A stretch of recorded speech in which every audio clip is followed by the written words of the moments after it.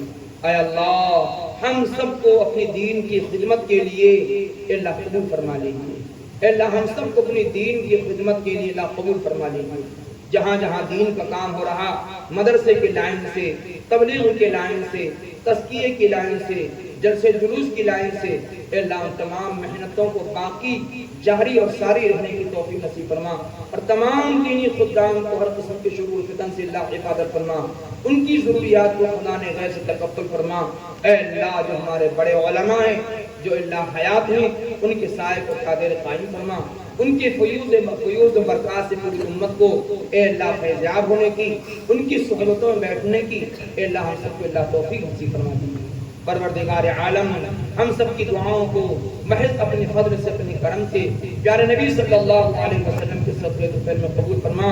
پیارے آقا جناب محمد رسول اللہ صلی اللہ علیہ وسلم نے جن جن خیر کا سوال فرمایا ہے، ہم سب کا اور پوری امت کو اس میں حصہ نصیب فرما۔ جن شرور و فتن سے پناہ چاہیے پروردگار عالم تمام دینی اور دنیاوی فتنوں سے ہم سب کی اور پوری امت مسلمہ کی اللہ حفاظت فرما۔ ہم سب کی دعاؤں کو حضور پاک صلی اللہ علیہ وسلم کے صدقے میں اور تمام صحابہ کرام اور شہداء اسلام کے صدقے میں قبول فرما۔ ربنا تقبل منا انك انت السميع العليم۔